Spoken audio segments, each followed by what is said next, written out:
Shanti, welcome.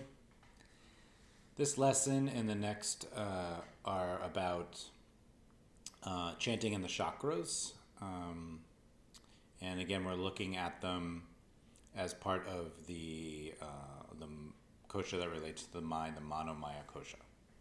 So this is another way to educate the mind just as philosophy.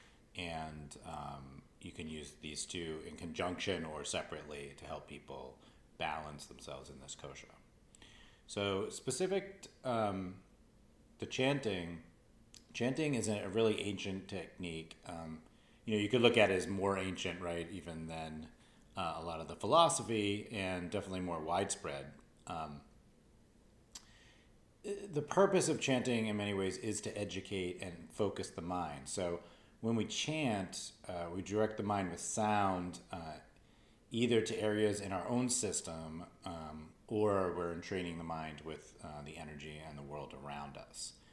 So you could say that, in that way, we're educating the mind, right, by reminding it of its connections to the different pieces of ourself and the things around us. And then we can also be more specific and use the chakra system to balance aspects of ourselves or reconnect or enhance our mind's connection to certain areas of or functions of our being and or our body. So these are all possibilities. If you look at the chakra model, you could say if our minds aren't properly connected, with our chakras, disharmony and disease result. And of course, one doesn't necessarily have to do specifically chakra work and chanting to have a harmonious system. It's simply another way to work with imbalance and disharmony and disease. So that's how I'd like us to look at it.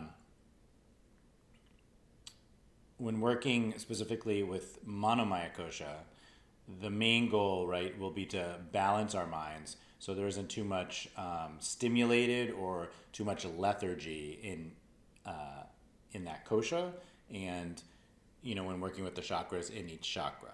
So there's a lot of ways people talk about chakras, and there's certainly a lot of traditions around it, and we're not going to be looking at all of them, obviously.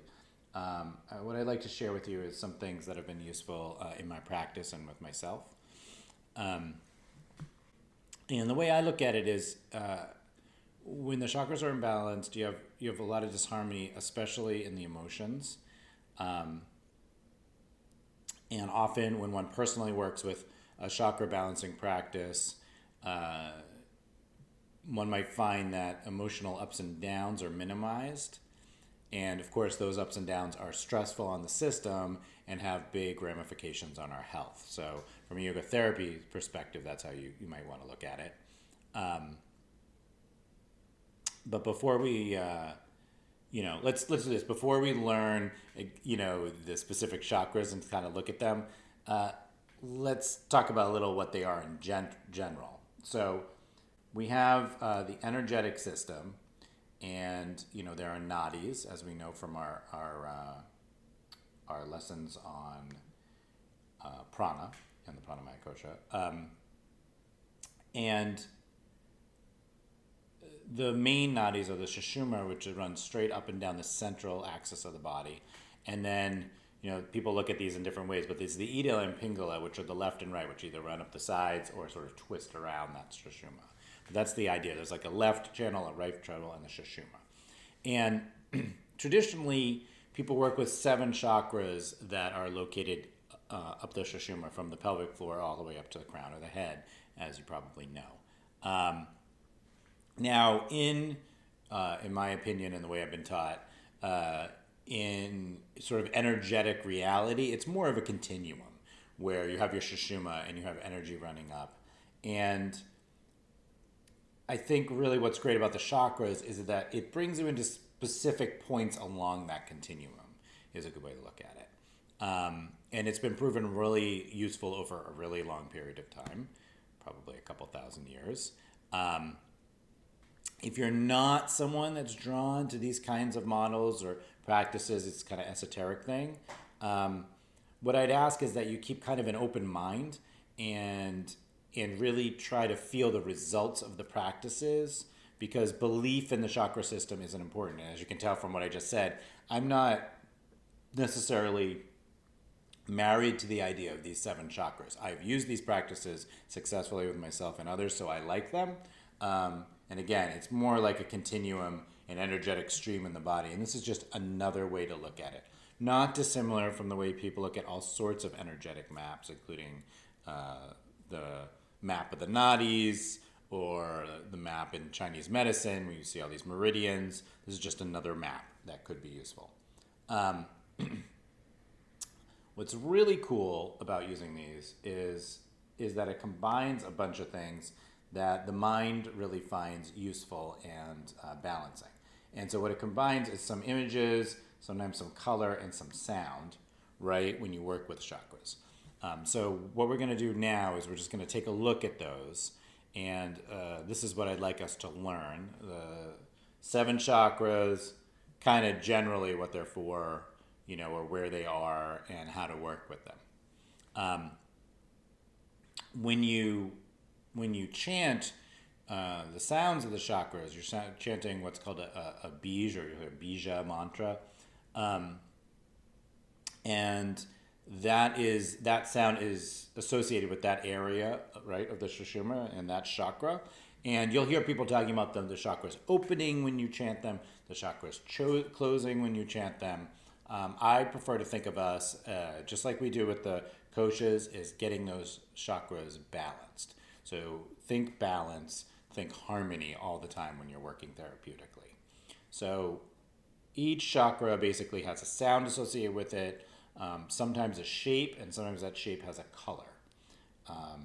And so we'll bring our mind right to that chakra with a sound and a shape or color. For some people, working with the shape and color is really helpful. For other people, working with the sound is really helpful. So you can bounce between those two. You don't have to be able to do all of them. You could easily give this as chakra exercises as just a sound exercise.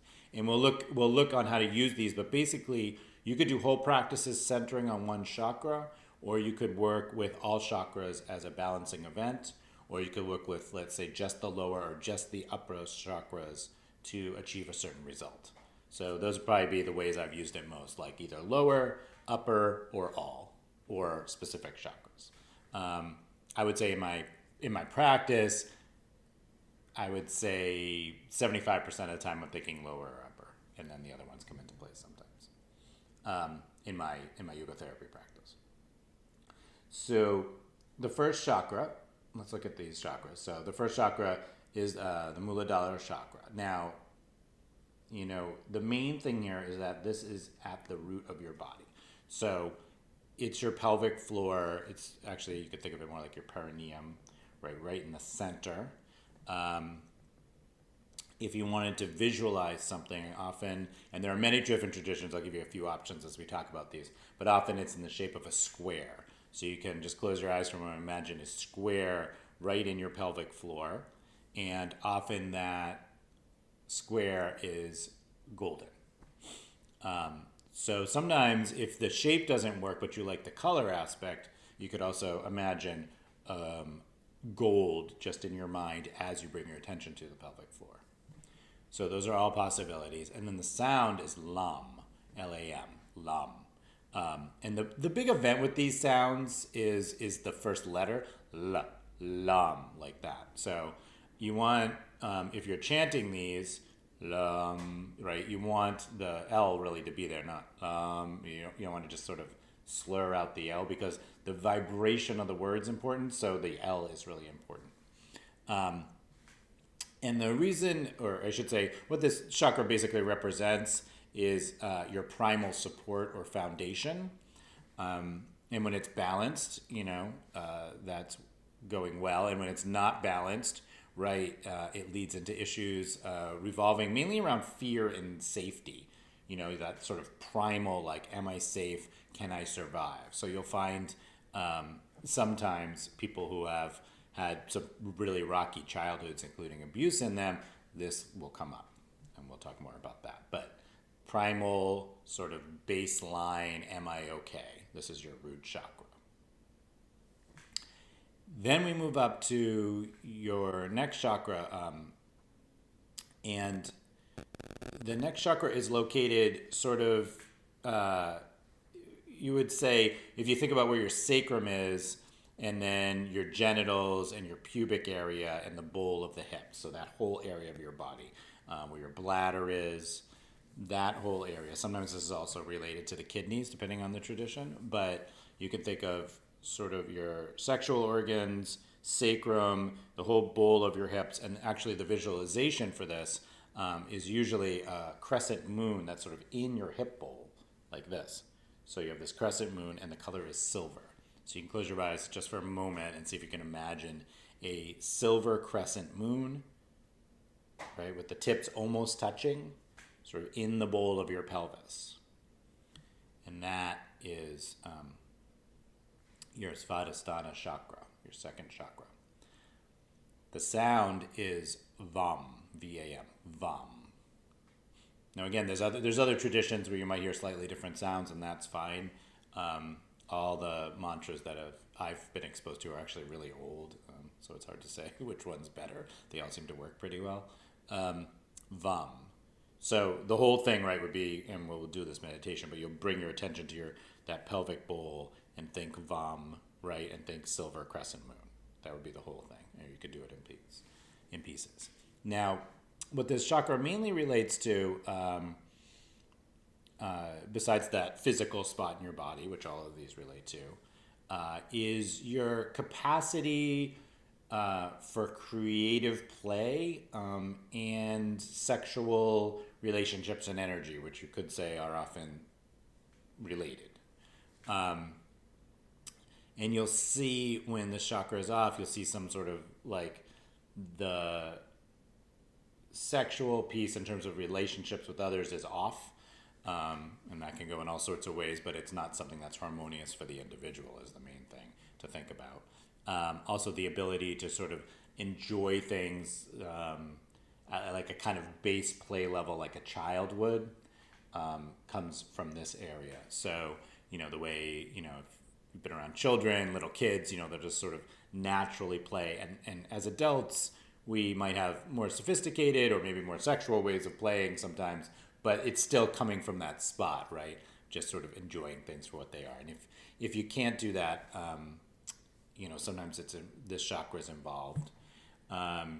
Sometimes, not always, so don't always go here, but sometimes it's possible that you could think about this chakra also for infertility issues.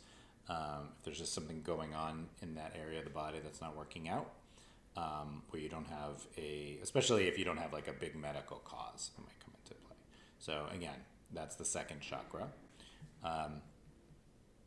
The third chakra is right around your navel center. Now, you can imagine a triangle right around your navel, and you can make that triangle any size. It's usually pointing down. Some people will say it's pointing up. Again, different traditions. I usually work with the pointing down kind.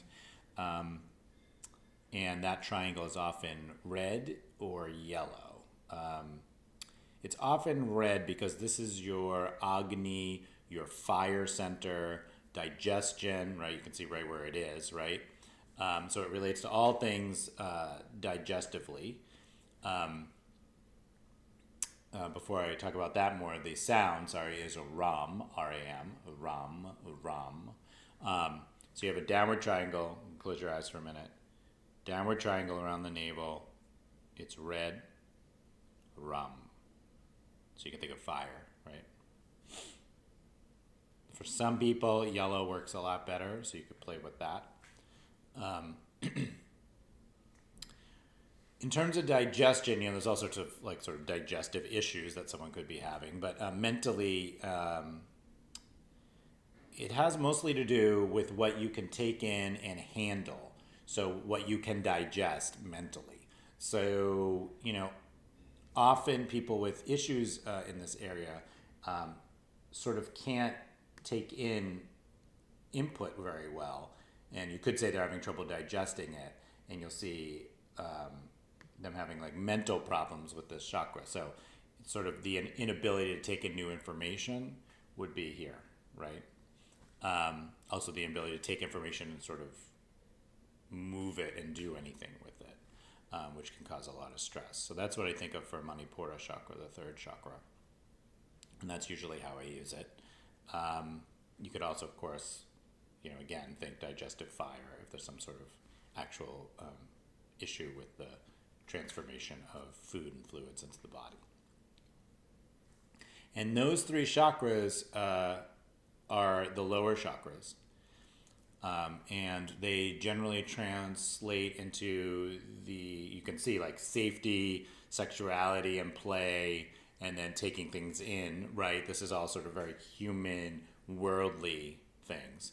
And then the heart chakra is sort of in the middle. You could think about it as the upper chakras, but you could also think about it sort of in between, right? But it's definitely higher, and then you have the upper chakras. So the heart chakra is the Anahata chakra. And the heart chakra, often it's a six-pointed star or hexagon is the shape. And it is often blue. Sometimes I've heard green as well. The way I was taught it was blue. And it's usually like a powder blue, like a lighter blue.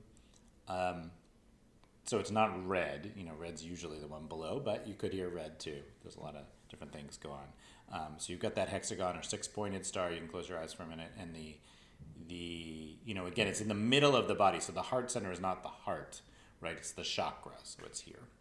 And the sound is yam with a Y. So yum, yum, yum, yum, six-pointed star.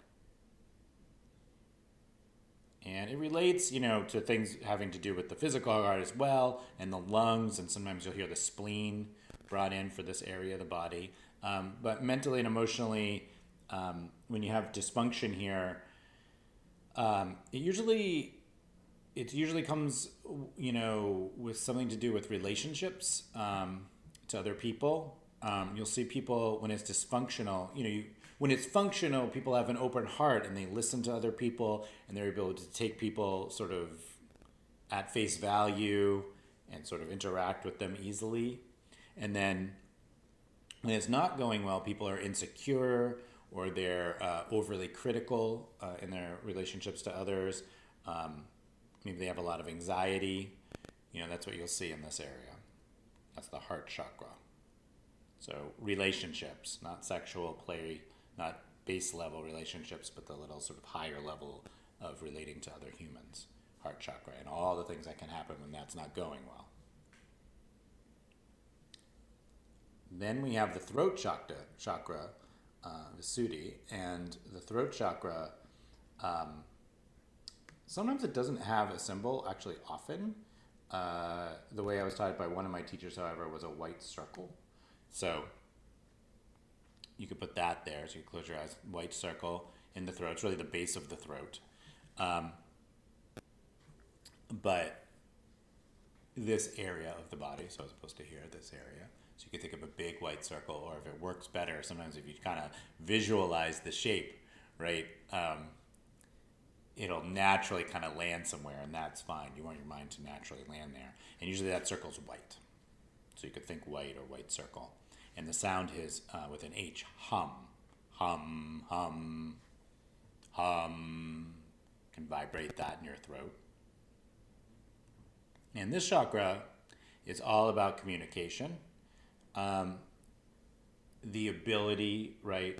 So not to relate to others, but to actually communicate with them. Sort of different in that, and able to have yourself be heard in a way that makes sense to you. Because when we don't do that, you'll see a lot of emotional things come from there. Sort of physically, what you'll see is like way too much or way too little speaking, right? Throat chakra. Way too much, way too little communication. The person, maybe this is you, that sends an email that's 600 paragraphs, maybe a little too much. Person that sends one line, I'm often like that, maybe a little too little. So that's the throat chakra, the ability to express oneself in that higher way. And then we have the third eye, Ajna chakra. This chakra is doesn't have a yantra that I've ever used effectively. I've heard some things, but in some traditions they'll have you sort of envision light, right, like a circle right there. So the chakra itself is in the midbrain, so it's actually between your eyebrows, but all the way back to the central axis of your body. So you could think of that. That's your brain and your spiritual center. The sound, right, is A-M, and sometimes you'll hear it as kasham from another tradition I've studied, kasham. So or kasham. This is all about insight, right, and intuition, the chakra. Our ability to perceive, right, things from a higher or more spiritual level. Right? So this is not the ability to, as in the third chakra, to digest material, reading, whatever coming in. This is seeing things from your higher self, this chakra. That's why there's a lot of things, meditations, in yoga traditions that involve this chakra. If you open the chakra, it said, you will gain more wisdom, wisdom being like from that higher place or deeper place. So that's your third chakra. When this isn't going well, when this is in disharmony, you lose that ability, and that causes disconnection, right, from your spiritual self, which causes people kind of more of an existential kind of pain. So those kinds of emotions, like, why am I here? What's my purpose?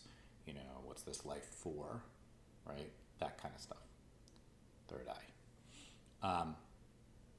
And then you have our final, or seventh chakra, which is the crown, as I said, the Sahasrara chakra. And the crown chakra is often talked about as like the 1,000-petal or 1,008-petal lotus. So it sort of represents those 1,008 are all the nadis, all the energy channels in your body. And the sound here is Om, right? So this is the big one. In a lot of the meditations I do, we go to the crown of the head sometimes, and sometimes we, think of it more as not just up at the crown of the head, but sort of everything surrounding us. So you can think of it as like your big aura or the universe, or you can go right up to the crown of the head. In a lot of traditions, this is where it will be located, sort of above the head, that chakra. And this is, this is your consciousness. Usually we might be working up towards this chakra. You wouldn't have like a disharmony specifically in the chakra, since it represents everything. So it comes up less in a therapeutic context, except when you're giving it as part of the upper chakra system or the whole chakra system. So you can think of that top one as awakening. And of course, if someone came to you and wanted to be more awake, that's why we Om all the time, right?